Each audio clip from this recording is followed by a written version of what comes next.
Good morning students. कल हम Planck का विकिरण नियम पढ़ चुके थे, है ना। और हमने पहले भी ये पढ़ा था कि जो चिरसम्मत के सिद्धांत थे कौन कौन से, वीन का विकिरण नियम और रेले व जीन्स का विकिरण नियम, वो कृष्णिका को नहीं समझा पाए थे, है ना। तो फिर हम कौन से सिद्धांत पर आए थे, प्लैंक पर, और प्लैंक का विकिरण नियम हमने पढ़ लिया था। ठीक है, तो आज हम क्या करेंगे, प्लैंक के विकिरण नियम से कृष्णिका के बारे में बताएंगे। ठीक है, हमने ये पढ़ा था कि जो वीन का विकिरण नियम है वो लघु तरंग दैर्ध्य के लिए लागू होता है, जबकि जो दीर्घ तरंग दैर्ध्य के लिए लागू होता है वो रेले जीन्स का विकिरण नियम था। अब हम प्लैंक के विकिरण नियम से स्पष्टीकरण कर देंगे कि प्लैंक का विकिरण नियम हम लघु तरंग दैर्ध्य के लिए भी काम में ले सकते हैं और किसके लिए भी ले सकते हैं, दीर्घ तरंग दैर्ध्य के लिए भी काम में ले सकते हैं। ठीक है, तो सबसे पहले हम किसकी बात कर रहे हैं, देखो क्या पढ़ रहे हैं हम यहाँ पर, प्लैंक के विकिरण नियम से, विकिरण नियम से क्या, एक तो कौन सा नियम था, वीन का विकिरण नियम, विकिरण नियम व रेले व जीन्स के विकिरण नियम का सत्यापन, नियम का क्या सत्यापन। प्लैंक के विकिरण नियम से वीन का विकिरण नियम तथा रेले व जीन्स के विकिरण नियम का क्या सत्यापन, है ना। सबसे पहले हम बात करते थे किसकी, लघु तरंग दैर्ध्य। लघु तरंग दैर्ध्य का मतलब कौन सा नियम बन जाना, लघु तरंग दैर्ध्य। ठीक है, और ये कौन सा है, वीन का नियम आता है इसमें। जब हमने कृष्णिका पढ़ा था उसका ग्राफ एक तो लघु तरंग दैर्ध्य वाला था और एक दीर्घ तरंग दैर्ध्य। तो प्लैंक के विकिरण नियम से हम लघु तरंग दैर्ध्य वाले को भी समझाएंगे और दीर्घ तरंग दैर्ध्य वाले को भी समझाएंगे, है ना। तो लघु तरंग दैर्ध्य वाले के लिए समझाने के लिए सबसे पहले आप वीन का विकिरण नियम बताओ क्या होता है। वीन का विकिरण नियम क्या होता है। ठीक है, वीन का जो विकिरण नियम होता है वो क्या होता है, ई लैम्बडा डी लैम्बडा बराबर से ए अपॉन लैम्बडा की पावर 5 ई की power minus A upon lambda T into क्या, डी लैम्बडा।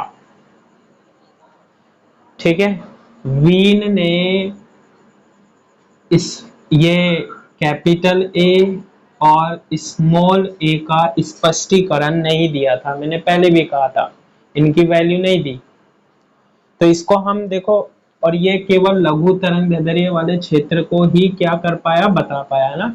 देखो लघु तरंग दैर्ध्य के लिए वीन का नियम क्या होता है, इसके लिए सबसे पहले हम प्लैंक का विकिरण नियम लेते हैं। प्लैंक का विकिरण नियम, विकिरण नियम, और कल हमने इसका फॉर्मूला निकाला था किसका, प्लैंक के विकिरण नियम का। और प्लैंक का जो विकिरण नियम आया था वो क्या आया था, यू लैम्बडा डी लैम्बडा बराबर से 8 pi H C upon lambda की power 5, 8 pi H C upon lambda की पावर 5 डी लैम्बडा और ई की power H C upon lambda के टी माइनस 1। ये किसका नियम है हमारे पास? प्लांक का विकिरण नियम है। अब हम लघु तरंगदैर्ध्य अर्थात वीन का नियम की बात करते हैं। तो इसमें हम एक कंडीशन लगाते हैं, क्या? एस सी अपॉन के टी अगर ग्रेटर देन क्या हो, 1 हो। एस सी अपॉन एस, देखो ये पता रहा ना, एस सी अपॉन लैम्बडा के टी इज ग्रेटर देन क्या हो, लैम्बडा हो, यानी तरंग दैर्ध्य इस पद से क्या हो, कम हो। तो इसको ऐसे भी लिख सकते हैं, एस सी अपॉन लैम्बडा के टी इज ग्रेटर देन क्या, 1। अगर एस सी अपॉन लैम्बडा के टी का मान 1 से ज्यादा है तो ई की power S C upon lambda के टी भी ज्यादा होगा, किससे? 1 से। तो ऐसी कंडीशन में इस फॉर्मूले में हम ई की घात की तुलना में एक को नगण्य मानकर क्या कर देंगे, हम छोड़ देंगे। तो क्या बनेगा हमारे पास फॉर्मूला? यू लैम्बडा डी लैम्बडा बराबर से 8 pi H C upon lambda की पावर क्या, 5 ना, और ऊपर क्या आ रहा है, डी लैम्बडा, और एक हट जाएगा, ई की पावर क्या, एस सी अपॉन लैम्बडा के टी। और इसको लिख सकते हैं हम U lambda D lambda equal to 8 pi S C upon lambda की पावर 5, इसको ऊपर ले जाएंगे, ई की power minus S C upon lambda के टी इंटू क्या, डी लैम्बडा। यही बनेगा। अब आप आगे देखो, ये यू लैम्बडा डी लैम्बडा बराबर ये फॉर्मूला आ गया। वीन का विकिरण नियम क्या था? नीचे लैम्बडा की पावर 5 थी, लैम्बडा की पावर 5 थी, क्या वहां ए की कोई वैल्यू स्पेसिफाई की थी हमने? नहीं की थी।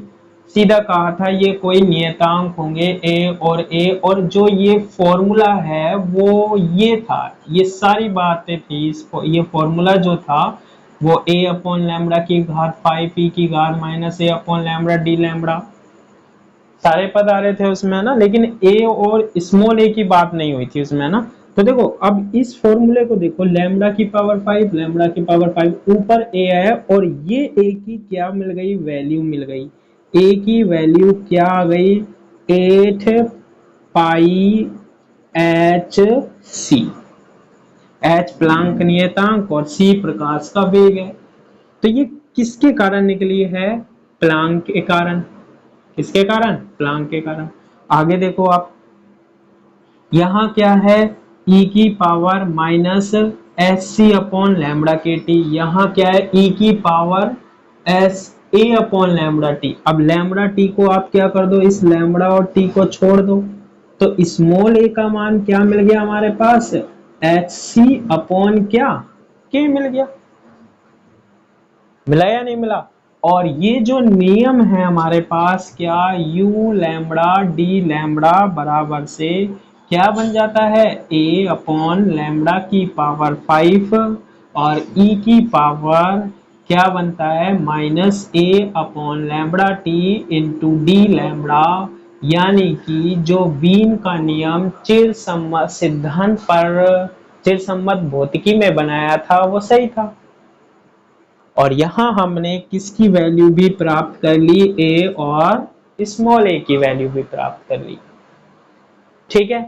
और ये जो नियम है अब स्पष्ट हो चुका है कि ये किसको व्यक्त करेगा, लघु तरंगदैर्ध्य के लिए होगा, किसके अनुसार, प्लांक के अनुसार। और पहले किसके अनुसार थे, ये चिरसम्मत भौतिकी के अनुसार थे। ठीक है।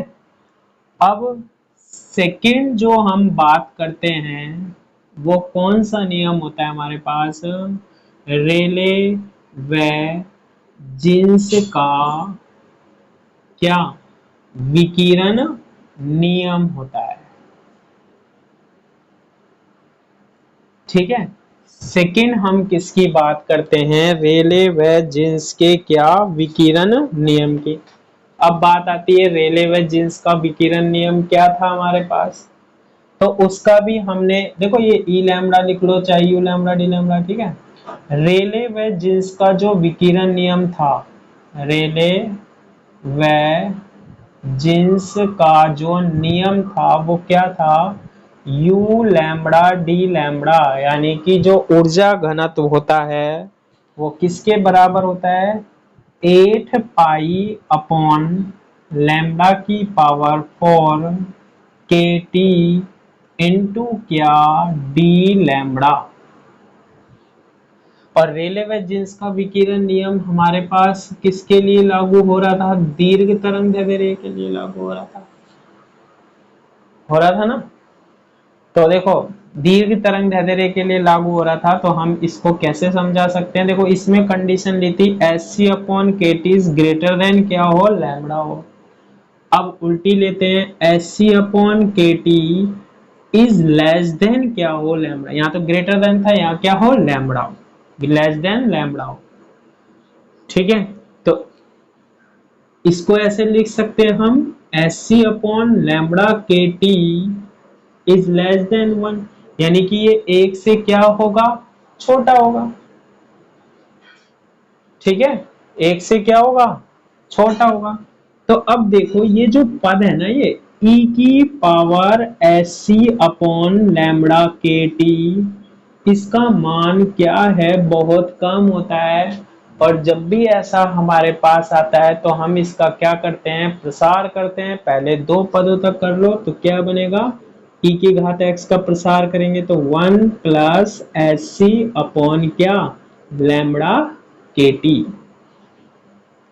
और अब हम ये जो मान है वो किस में रख देते हैं, इसमें रख लेते हैं, इसलिए u लैम्बडा डी लैम्बडा, इसको चाहे इक्वेशन 1 दे दो, इक्वेशन किस में रख देते हैं, 1 में रख देते हैं। u lambda D lambda equal किसके बराबर, 8 पाई क्या, H C, 8 pi H C upon lambda की पावर कितनी, 5, ऊपर क्या आ रहा है, डी लैम्बडा अपॉन नीचे ई की power H C upon lambda के टी की जगह क्या लिखेंगे, 1 plus H C upon lambda के टी माइनस 1, -1 से +1 क्या हो जाएगा हमारे पास, कैंसिल हो जाएगा। ये लाना है हमें रेलेवेंस का विकिरण नियम, है ना। तो क्या बनेगा, u lambda D lambda equal to 8 pi H C upon lambda की पावर 5 इंटू एच सी तो कहाँ आ जाएगा, नीचे, और लैम्बडा के टी कहाँ चला जाएगा, ऊपर, इंटू क्या डी लैम्बडा। ठीक है, और यहां से एस सी से क्या कैंसिल हो जाएगा, S C, U lambda D lambda is equal to, देखो 8 पाई आ रहा है तो हम लिख देंगे क्या, 8 पाई, ऊपर क्या आ रहा है हमारे पास, के टी आ रहा है, देखो ऊपर के टी लिख लो आप, के टी, ऊपर एक लैम्बडा, नीचे इसकी पावर 5 है तो एक कैंसिल हो जाएगा, नीचे क्या बनेगा, लैम्बडा की पावर कितनी, 4, यानी डी लैम्बडा। यानी हमारे पास ये कौन सा नियम बन गया, देखो कौन सा नियम बन गया हमारे पास, यहाँ पर रेलेवेंस का विकिरण नियम मिल गया। यानी कि एक प्लांक का जो नियम है वो हमारे पास वीन का नियम भी बन रहा है, और दूसरा कौन सा, रेलेवेंस का विकिरण नियम भी बन रहा है। लेकिन कंडीशन क्या है, एस सी अपॉन के T is greater then lambda होगा जब, और एस सी अपॉन के T is less than lambda होगा जब। ठीक है, और यानी कि हम यूं कह सकते हैं कि ये जो हम ग्राफ पढ़ रहे थे, जो लघु तरंग दैर्ध्य की हम बात कर रहे थे, ये जो हम ग्राफ की हम बात कर रहे थे, ठीक है। तो प्लांक क्या कहता है कि चिरसम्मत में तो एक बार में या तो वीन समझा पा रहा था, वीन तो इसे समझा पा रहा था, और ये रेलेवेंस दीर्घ को समझा रहा था। लेकिन प्लांक ने क्या किया, प्लांक ने कहा कि एस सी अपॉन यदि लैम्बडा के टी इज ग्रेटर देन 1, या एस सी अपॉन के T is greater then lambda होगा, तो वही प्लांक का नियम किसकी तरह काम करेगा, वीन के नियम की तरह काम करेगा। ठीक है। और यदि हमारे पास एस सी अपॉन के T is less than lambda होगा तो ये फिर रेले व जीन्स की तरह काम करेगा और ये कृष्णिका के व्यवहार को क्या कर सकता है, फिर ये समझा सकता है जो स्पेक्ट्रम है उसको। ठीक है। तो इसका जो पूर्णता स्पष्टीकरण दिया फिर वो किसने दिया, कृष्णिका का प्लांक ने दिया। तो इसको प्लांक के आधार पर हमने कौन से नियम भी बना दिए, वीन का विकिरण नियम, और दूसरा कौन सा, रेले व जीन्स का क्या, विकिरण नियम बना दिया। ठीक है।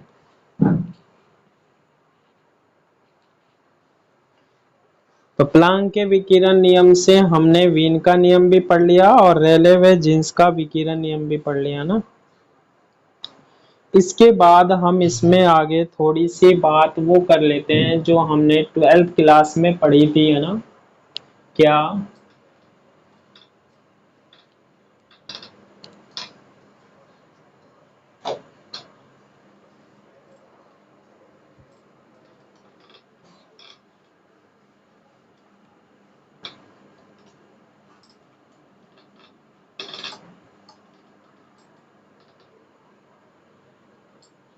देखो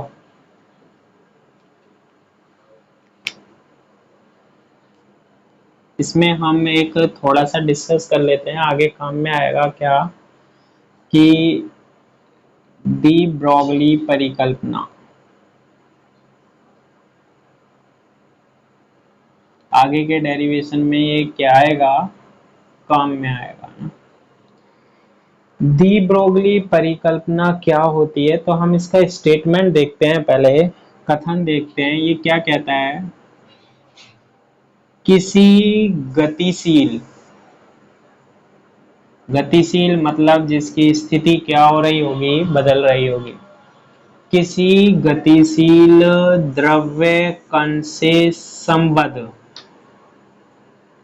किसी गतिशील द्रव्य कण से संबद्ध एक तरंग होती है,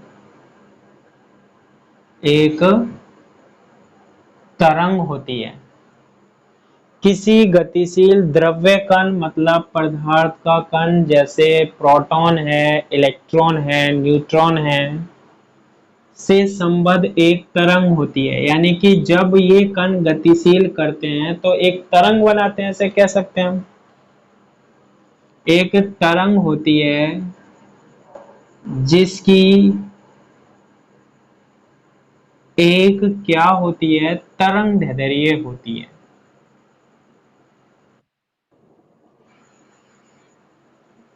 ठीक है, जिसकी क्या होती है, तरंग दैर्ध्य होती है, जिसे हम दे ब्रोगली तरंग दैर्ध्य कहते हैं।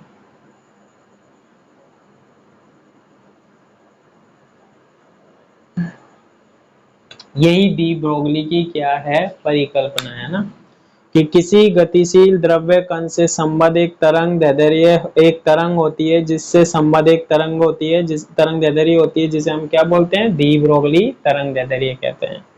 ठीक है। और इस तरंग दैर्ध्य का जो मान होता है हमारे पास, पहले भी पढ़ चुके हैं हम, लैम्बडा बराबर क्या होता है, एच अपॉन पी होता है। ठीक है। एच यहाँ पर प्लांक नियतांक है और P जो है वो हमारे पास क्या है, संवेग है। P क्या है, संवेग है। ये देखो, किसी गतिशील, कोई जब कण गति करता है द्रव्य कण, तो उससे संबद्ध क्या होती है, एक तरंग होती है, सीधी सी बात है। और इस तरंग की क्या होती है हमारे पास, तरंग दैर्ध्य होती है। ये तरंग दैर्ध्य है, दो तरंगों के बीच की दूरी को हम क्या कहते हैं, तरंग दैर्ध्य कहते हैं। क्या हो गई ये, लैम्बडा। और जिसका मान कितना होता है, एच अपॉन पी, इसे हम क्या बोलते हैं, डी ब्रोगली तरंग दैर्ध्य बोलते हैं ना। P संवेग होता है कण का, और जिसका फॉर्मूला हम जानते हैं कि P बराबर से क्या होता है, mv होता है संवेग का फॉर्मूला, जहां m क्या है, द्रव्यमान है, और v क्या होता है, कण का वेग होता है। ठीक है, m तो क्या होता है, कण का द्रव्यमान होता है, और v जो होता है वो कण का क्या होता है, वेग होता है। और द्रव्यमान वेग का गुणनफल क्या कहलाता है हमारे पास, संवेग कहलाता है। ठीक है, यही कौन सी परिकल्पना है, डी ब्रोगली परिकल्पना होती है। ठीक है, अब देखो एक फॉर्मूला हम पढ़ते हैं किसका, गतिज ऊर्जा का। क्या होता है गतिज ऊर्जा का फॉर्मूला, E बराबर 1/2 mv² होता है। E बराबर 1/2 mv² होता है। 2 को इधर गुना कर लिया मैंने, 2E बराबर mv², दोनों तरफ m से मल्टीप्लाई कर लेते हैं, 2me बराबर m² इंटू v², और हम जानते हैं P बराबर क्या होता है, mv, तो हम लिख सकते हैं 2me इज इक्वल टू क्या, p², यानी P इज इक्वल टू क्या आ जाएगा, √2me। आ रहा है या नहीं आ रहा, संवेग P इज इक्वल टू क्या आ जाएगा, √2me, जहां m क्या है, द्रव्यमान होता है, और E क्या होता है, गतिज ऊर्जा होती है। तो इसका फॉर्मूला हम क्या लिख सकते हैं, lambda is equal to h upon root क्या, 2me। ठीक है, तो ये भी हमारे पास क्या है, डी ब्रोगली तरंग दैर्ध्य है। ठीक है, ये भी क्या है हमारे पास, डी ब्रोगली तरंग दैर्ध्य है ना। आगे देखो,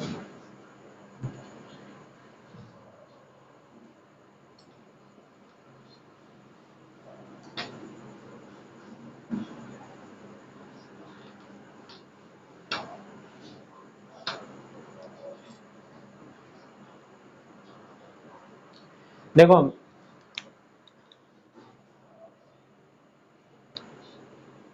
आवेशित कण की हम तरंग दैर्ध्य देखेंगे अब ना। आवेशित कण, आवेशित कण जब उसे V वोल्ट विभवांतर से, विभवांतर से क्या किया जाए, त्वरित किया जाए।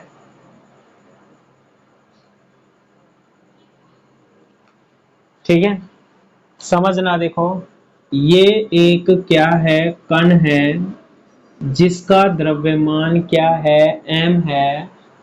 ठीक है, तो इसका जो ऊर्जा होती है, इसका संवेग m भी होती है, इसकी जो ऊर्जा होती है ना, उसका फॉर्मूला क्या होता है गतिज ऊर्जा का, 1/2 mv²। एक फॉर्मूला तो ये होता है।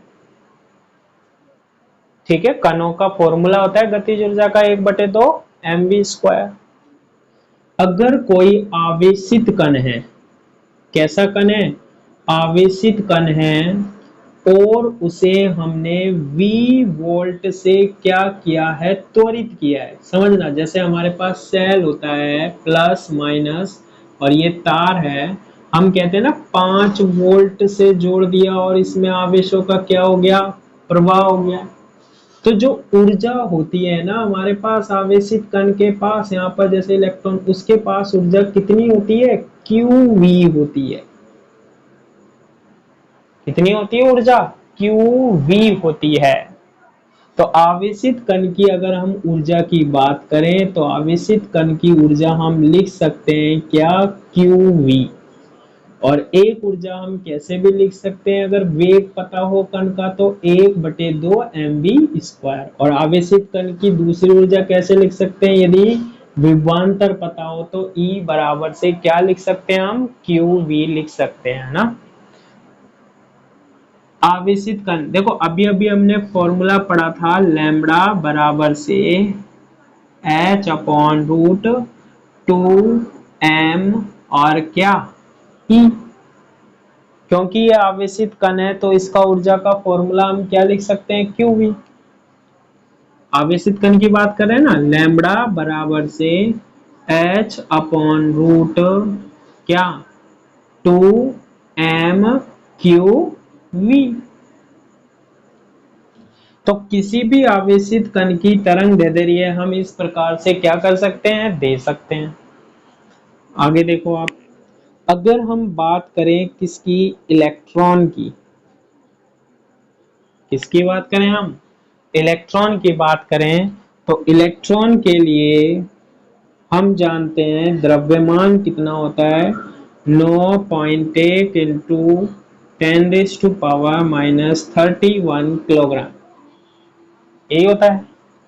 और जो इलेक्ट्रॉन पर आवेश होता है वो कितना होता है, चार्ज 1.6 इंटू 10⁻⁻19 क्या कूलाम, 1.6 इंटू 10⁻⁻19 कूलाम होता है ना।